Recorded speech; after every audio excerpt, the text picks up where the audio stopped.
कि वो आए और अपने किताब से, अपने अंदाज से बच्चों को और आए हुए मेहमानों को मुस्तफ़ीज़ करें।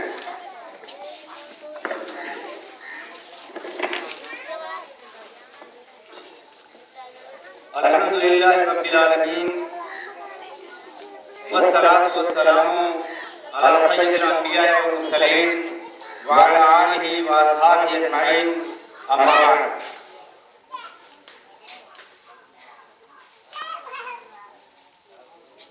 मदरसा अरबिया मिफ्ताहुल उलूम टिकरिया के तलबा और तालिबात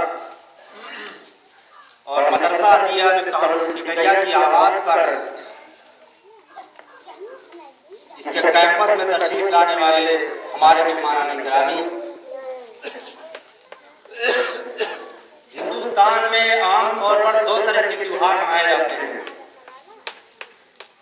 एक कौमी त्योहार और एक मजहबी त्योहार, जो हिंदुस्तान में मुख्तलिफ मज़ाहिब के लोग बसते हैं वो अपने अपने हिसाब से मनाते हैं। और जो कौमी त्योहार है इसको हिंदुस्तान के तमाम बाशिंदे मनाते हैं।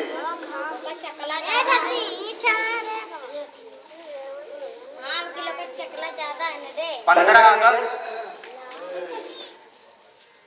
जो आज हम कौमी त्योहार के तौर पर मना रहे हैं, इसी दिन हिंदुस्तान अंग्रेजों के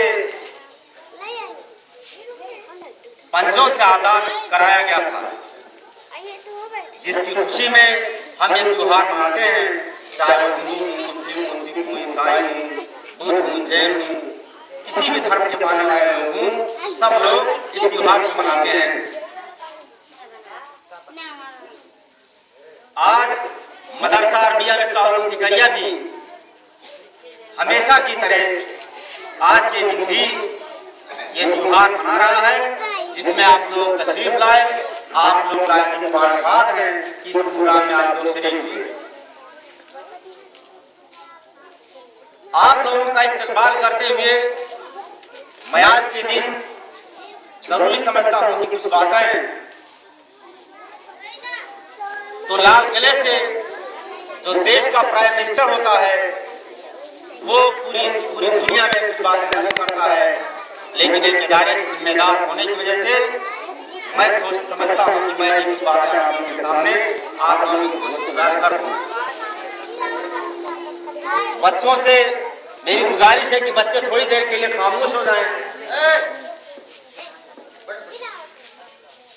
मेरे भाई और दोस्तों, आप लोगों को ये जान लेना चाहिए और हमारे बीच में अक्सर लोग ये बात जानते होंगे कि अंग्रेजों की शातिराना चाल से कैसे आहिस्ता आहिस्ता हमारा ये देश हिंदुस्तान उनके पंजे इस्तेबदाद में चला गया और पूरा हिंदुस्तान अंग्रेजों की गुलामी कबूल करते हुए उनके जुल्म और सितम को बर्दाश्त करता रहा। बिलासिर ज्यादा दिन नहीं हुआ, लगभग 100-150 सालों ही में अंग्रेजों का जुल्म और सितम इतना बढ़ गया कि यहाँ का एक एक बच्चा चीख उठा। यहाँ के हर धर्म के मानने वाले लोग परेशान हो गए और तिलमिला उठे और सबने मिलकर के आवाज उठाई कि अंग्रेजों का पंजे इस्तेबदाद को मरोड़ना और अंग्रेजों को हिंदुस्तान से बेदखल करना और हिंदुस्तान से भगाना इंतहाई जरूरी हो गया है। अगर हमको आजादी की सांस लेना है, अगर हमको अपने हक और हुकूक के साथ हिंदुस्तान में रहना है, तो अंग्रेजों का हिंदुस्तान में एक पल भी रहना हमारे लिए दुरुस्त नहीं है। इसके लिए तमाम लोगों ने कुर्बानियां दी। लेकिन मेरे दोस्तों और भाइयों, आप लोग ये बात ध्यान नशीन कर लीजिए कि किसी भी कौम के अंदर इतनी हिम्मत नहीं थी कि अंग्रेजों के जुल्म और सितम के खिलाफ आवाज को अच्छी तरह से बुलंद कर सके। अगर अच्छी तरह किसी ने आवाज बुलंद की तो वो यही कौम मुस्लिम थी, यही मुसलमान थे, यही उलमाए किराम थे। 70 हजार उलमा ने बैक वक्त जामे शहादत नोश किया और हिंदुस्तान में मुसलमानों के खून से हिंदुस्तान की जमीन लग गई। मेरे भाई और दोस्तों, हिंदुस्तान में मुसलमानों की कुर्बानियां कम नहीं है। और जब हिंदू, मुस्लिम, सिख, ईसाई सब मिलकर के इस देश की आजादी की लड़ाई लड़े और विलास को दिलाया कि जब ये देश आजाद हो गया।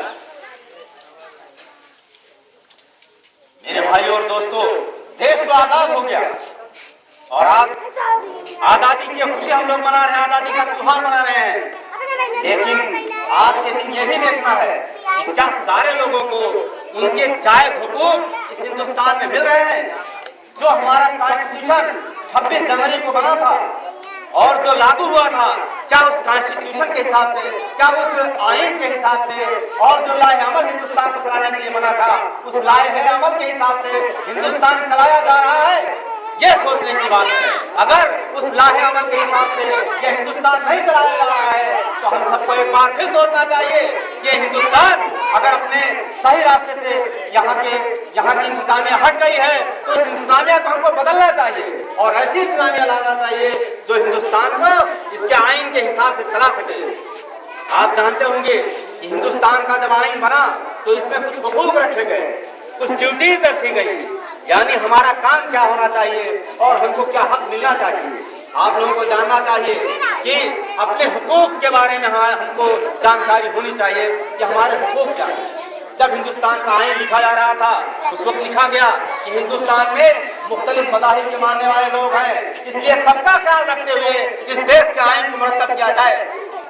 सबका ख्याल रखते हुए इस देश का आइन मुरतब किया गया, जिसमें सबके सब धर्मों को अपने धर्म के हिसाब से जिंदगी गुजारने की आजादी भी यहाँ के फंडामेंटल राइट में, यानी बुनियादी हुकूक में इस हक को रखा गया।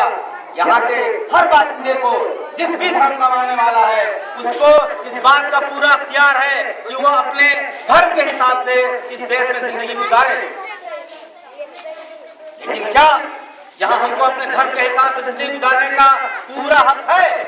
इस बात को भी हमको सोचना है और यहाँ के हुक्मरानों को भी ये बात सोचना चाहिए कि क्या वो अपने इस फंडामेंटल राइट को यहाँ पर लागू किए हुए हैं। इसी तरह से यहाँ पर एक फंडामेंटल राइट में से एक राइट ये भी है कि यहाँ पर जिस भी जाति और जिस भी कबीले और खानदान के लोग हों, सबको बराबरी का हक दिया जाना चाहिए। क्या हिंदुस्तान को आजाद किए हुए 60-62 साल हो गए, यहाँ पर सबको धर्म के हिसाब से उनको आजादी मिल रही है या उनको जो हुकूक मिलने चाहिए वो हुकूक मिल रहे हैं, ये भी हमको देखना चाहिए।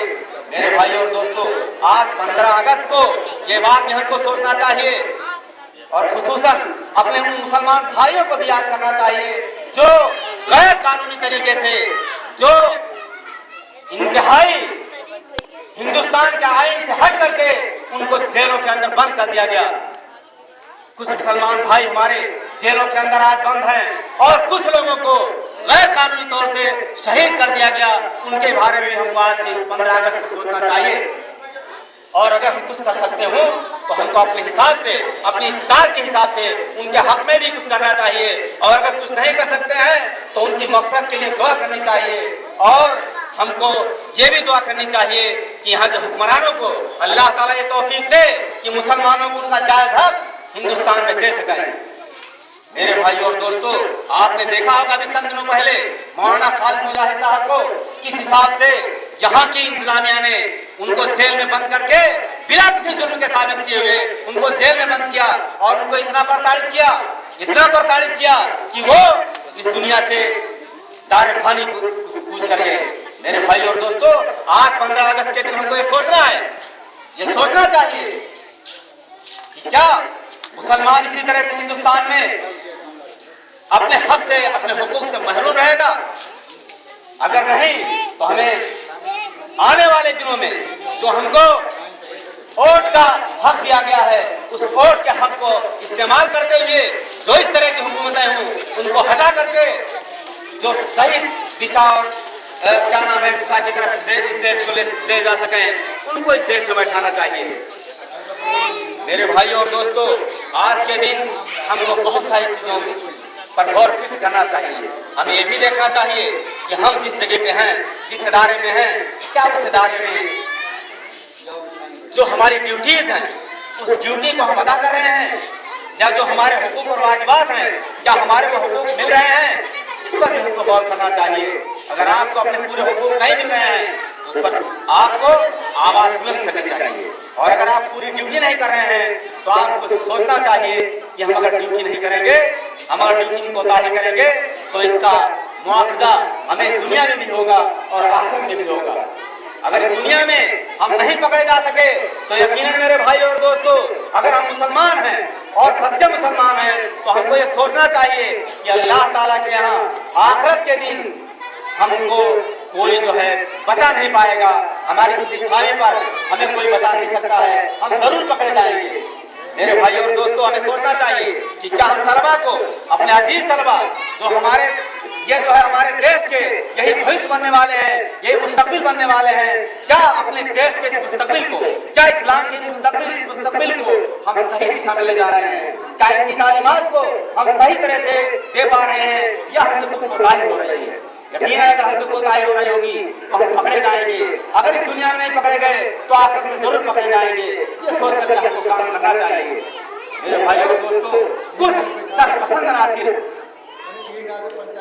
जो किसी भी नाहिए के हों, जो इस देश के लिए खतरा है, जो हमारे समाज के लिए खतरा है, जो हमारे इदारों के लिए खतरा है, वो ये ना सोचें, कभी अपने दिल में ये ख्याल भी ना लाएं कि अपनी सरपसंदी को वो इस दुनिया में फैला पाएंगे, अपने इदारों में फैला पाएंगे या इस देश में फैला पाएंगे। यकीनन वो कुचले जाएंगे, चाहे जब कुचले जाएं, लेकिन जरूर कुचले जाएंगे।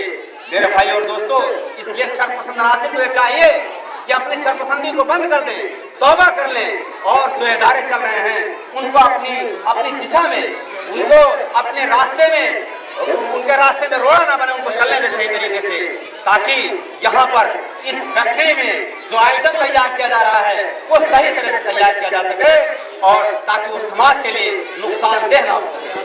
मेरे भाइयों और दोस्तों, आप लोगों ने सोचा होगा, मशहूर मिसाल है कि नीम हकीम खतरे जान और नीम मुल्ला खतरे ईमान। अगर हम मदारिस से नीम मुल्ला तैयार करते हैं तो ईमान के लिए यकीनन वो खतरा रहेंगे। इसलिए हमको चाहिए कि इन मदारिस से परफेक्ट आलिम तैयार करें, नीम मुल्लाओं को ना तैयार करें। इसलिए मेरे भाई और दोस्तों, आज 15 अगस्त के दिन हमें अपने सारी चीजों पर हमको गौर फिक्र करना चाहिए, अपना एहतिसाब करना चाहिए और इस हिसाब से हमको काम करना चाहिए। कुछ लोग जिनके जहन बहुत ठंडे हो चुके हैं, मैंने सुना मेरी तबीयत बीच में खराब हो गई, तबीयत सबकी बनती बिगड़ती रहती है, परफेक्ट इंसान नहीं आया है आज तक। नबी हूँ, वली हूँ या जो भी हूँ, औलिया किराम हूँ, उलमा हूँ, अंबिया के वारिसीन हूँ, कोई ऐसा नहीं रहा है जो बीमारी में मुब्तला न किया गया हो। आप लोग देखिए हज़रत अय्यूब अलैहिस्सलाम को जब वो बीमारी में परेशान हुए तो कहां नहीं भटके वो, बिलाखिर उन्होंने दुआ की, रब्बी इन्नी मस्सनी दुर्र व अंता अरहमुर राहिमीन, ऐ मेरे परवरदिगार मुझको तकलीफों ने घेर रखा है और तू अरहमुर राहिमीन है। अल्लाह ताला ने उनकी उस तकलीफ को दूर किया, तरकीब बताई क्या पे बीमारी अपनी और उससे पानी निकलेगा, उस पानी से आप नहा लीजिए। उन्होंने एड़ी पटका, पानी निकला और नहा लिया, सारी बीमारी, सारी तकलीफ, थोड़ा फंसी जो था सब दूर हो गया। इसलिए सारे अंबिया किराम, सारे जितने लोग थे, सब बीमारियों से आजमाए गए लगभग। तो किसी को कोई बीमारी लायक हो जाए, लोगों ने कहा कि पाप बड़ा होगा तो दोहरा गया। मेरे भाइयों दोस्तों, आपको भी देखना चाहिए, अगर पाप इसी तरह दोहराता है तो आप देखिए आपका लड़का शराबी क्यों हो गया, क्या आपका पाप दोहरा गया है? किसी की लड़की का तलाक क्यों हो जाता है, क्या उसका पाप दोहरा गया है? तो सोचना चाहिए कि अगर हमारा पाप है तो हमको भी इस पाप से दूर होना चाहिए। अल्लाह का फजल है, हमको मामूली बीमारी नहीं घेरा, लेकिन अल्लाह के फजल से जो हमारे दिल आग खुल गई। आज 15 अगस्त के दिन बताना चाहता हूं मैं कि जो लोग मस्जिदों में जाते होंगे, उसमें हम लोग इस मस्जिद में नमाज पढ़ते हैं, वो जरूर हमारे अंदर कोई तब्दीली देख रहे होंगे। इस बीमारी के बाद मुमीन बराबर जाते हैं नमाज में, ये बताएंगे क्या इस बीमारी के बाद हमारे अंदर कोई तब्दीली आई नहीं आई? आज से पहले जो नमाज की कोताही होती है दूर नहीं हुई, उसको एहसास करना चाहिए। इस तरह की परेशानियां हमारे अंदर आती हैं, बीमारी आती है या इस तरह से जो भी तकलीफें हमको लायक होती हैं, क्या हमारी आंख खुलती है कि नहीं खुलती है? अल्लाह ने दोबारा हमको जिंदगी दी तो क्या पिछली जिंदगी को भुला करके नए सिरे से हम अपनी जिंदगी को शुरू करने की कोशिश करते हैं कि नहीं करते हैं, यह हमको सोचना चाहिए। मेरे भाई और दोस्तों, चाहे किसी को बीमारी लाहिक हुई हो या ना हुई हो, अल्लाह ने आपको सेहत दी है, तंदुरुस्ती दी है। आपको चाहिए कि आप अपने देश के लिए भी और अपने लिए खुसूसन जो इस्लाम ने कवानीन बताए हैं, उन कवानीन के हिसाब से जिंदगी गुजार करके अपने लिए आखिरत का सामान कर लीजिए। पता नहीं जिंदगी रहे या ना रहे। आपने देखा कितने हादसा होते रहते हैं, खुसूसन हमारे गांव में ही साल भर के अंदर कितने हादसा हो गए। चलते फिरते किसी को पता नहीं था कि हम अपनी गाड़ी से जा रहे हैं। दोबारा पक्का यकीन था कि शाम को हम अफ्तार घर पे करेंगे, पक्का यकीन था कि शाम को घर अपने बीवी बच्चों में लौटेंगे, लेकिन अल्लाह ने उनको घर पे लौटने नहीं दिया, भीड़ को उठा लिया। इसलिए मेरे भाई और दोस्तों, अल्लाह कब किसी को पकड़ ले कुछ पता नहीं है। हमको अल्लाह ने अगर छूट दी है तो हमको चाहिए कि अपने इस्लाम के कवानीन के हिसाब से अपनी जिंदगी बसर करें। खुसूसन मैं यहाँ के असातिज़ा को कहूँगा कि आपको अल्लाह ने अच्छा मौका दिया है।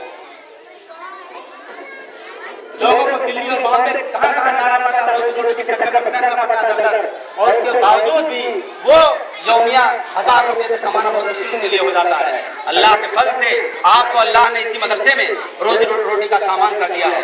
जहाँ आपकी रोजी लगी है, आपको सोचना चाहिए कि उस इदारे को खुसूसन हम तबाह और बर्बाद ना करने की कोशिश करेंगे। तबाही बर्बादी कई तरह की हो सकती है, चाहे उसके खिलाफ सर्व फसाद करके आप उसको तबाह और बर्बाद कर रहे हो, या आप उसमें तालीम की कोताही करके उसको आप तबाह और बर्बाद कर रहे हो। यकीनन आप रिजल्ट के तौर पर देख लीजिए, अगर आप अच्छी तालीम नहीं देंगे तो ये बच्चे आपकी तबाह और बर्बाद हो जाएंगे। अगर बच्चे तबाह हो गए तो आपका इदारा किस मानेगा, ये बिल्डिंग किस काम की है? यकीनन आपका मदरसा तबाह है। इसलिए आपको सोचना चाहिए कि ये बच्चे हमारी अमानत है, इस अमानत में हमको ख्याल नहीं करना चाहिए। गार्जियन कितने हैं, बच्चों के वालिदैन हैं, उन्होंने बच्चों को हमारे सुपुर्द कर दिया है, इनके भविष्य को हमारे जिम्मे कर दिया है। इस भविष्य को हमको खिलवाड़ नहीं करना चाहिए। आज 15 अगस्त के दिन ये सब एहतसाब हमको करना चाहिए, और जो कौमें एहतसाब करती हैं यकीनन वो कामयाब होती हैं। आपने देखा होगा हमारे ही गांव के मौलाना अमेरिका तलब किए गए, 4 जबलपुर ने उनको बुलाया और बुला करके अपनी कौम के बारे में, अमेरिकियों के बारे में उसने पूछा कि बताओ हमारे अंदर क्या कोताहियां हैं, जो कोताहियां हुई वो हम दूर करें।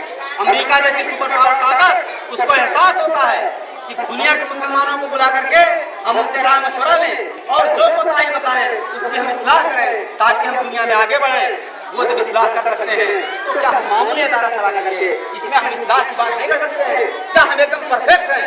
अगर किसी से बात की जाए, तालीम की बात की जाए, तो कहते हैं क्या आप बात कर रहे हो, हमारे अंदर कहाँ कमी है? मेरे भाइयों और दोस्तों, कमी कहाँ रहती है? कमी आप जानते हैं लंदन के ऑक्सफोर्ड यूनिवर्सिटी में भी कमी है।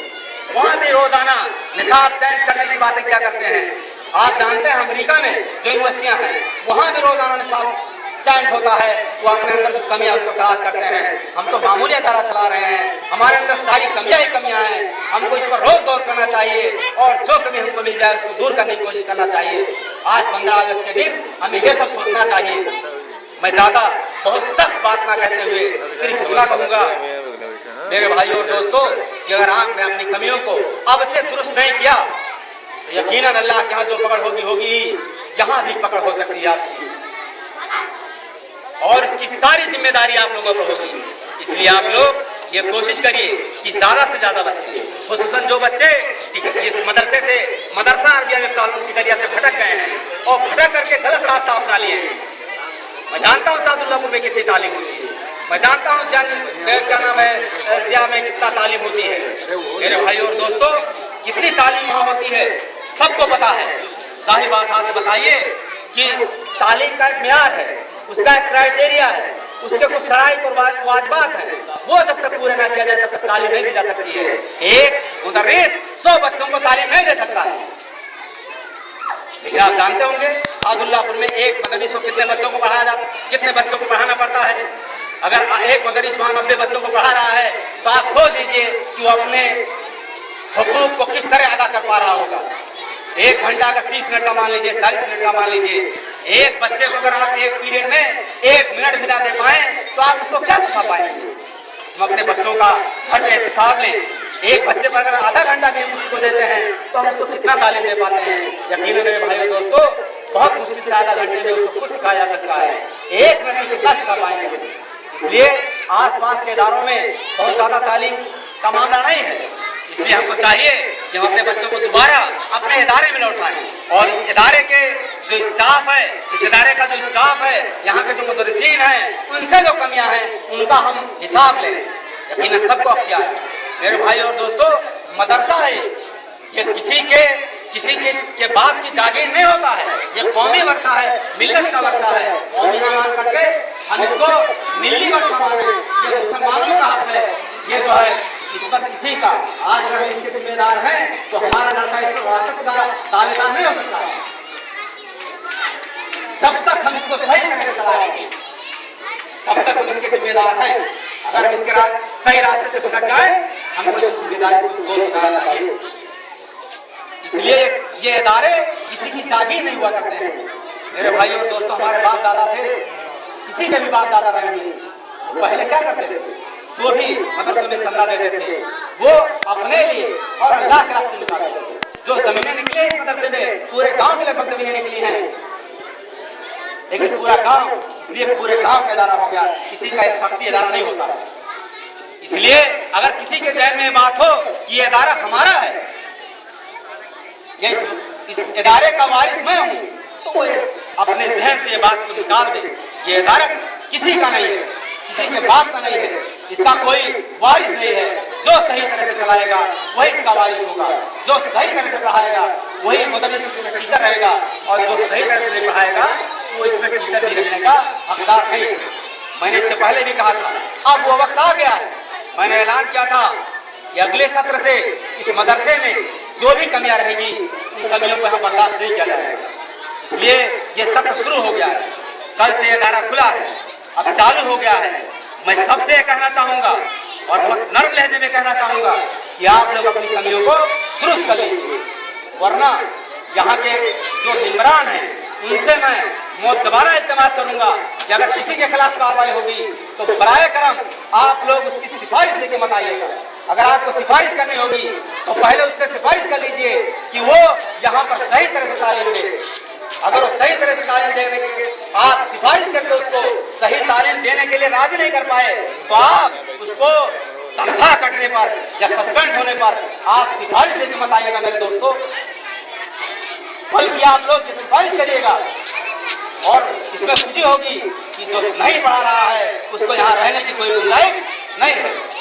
इसलिए आज 15 अगस्त के दिन सारी चीजें बहुत जरूरी थी, मैं आप बीच में और पूरे गांव में ऐलान कर रहा हूँ। और मैं गांव वालों से हाथ जोड़ करके अपील करूंगा कि मेरे भाई और दोस्तों, रास्ते से भटको मत।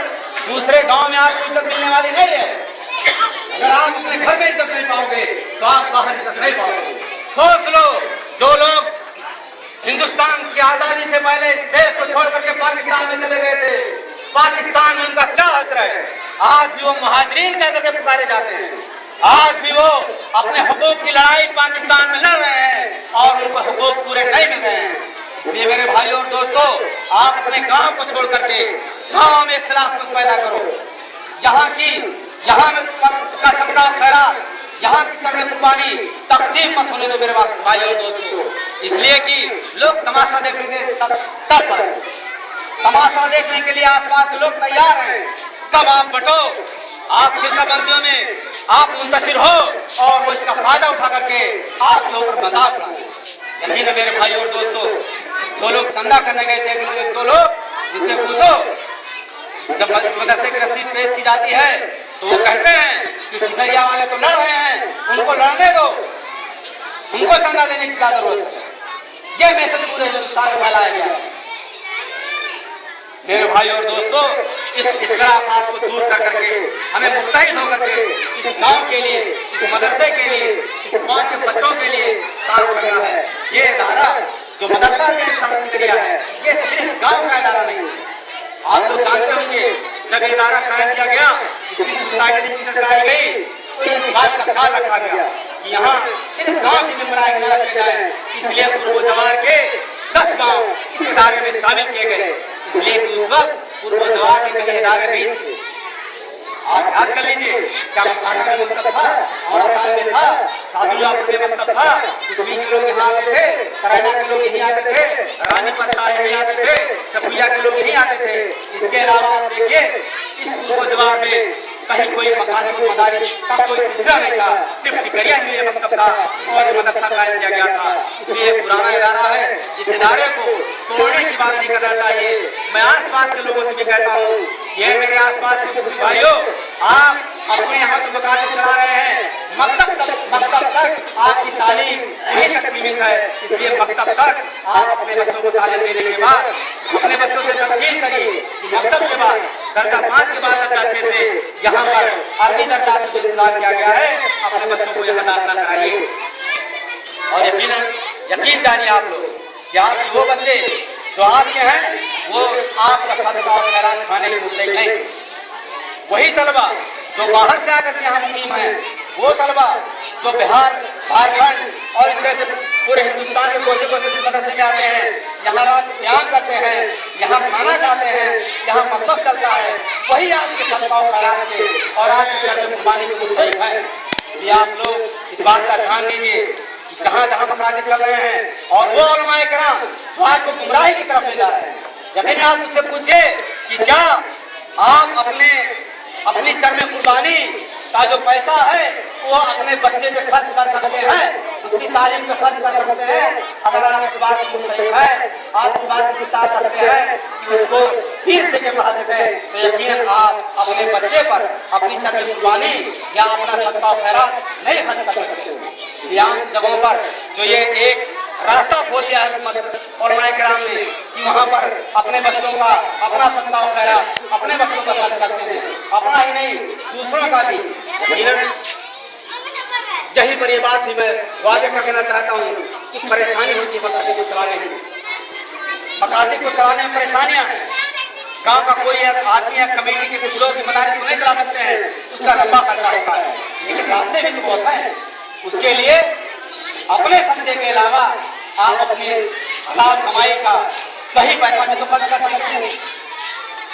वो सही पैसा आप खर्च करिए, सही पैसे के लोगों को तलकीन देंगे, उसमें दें।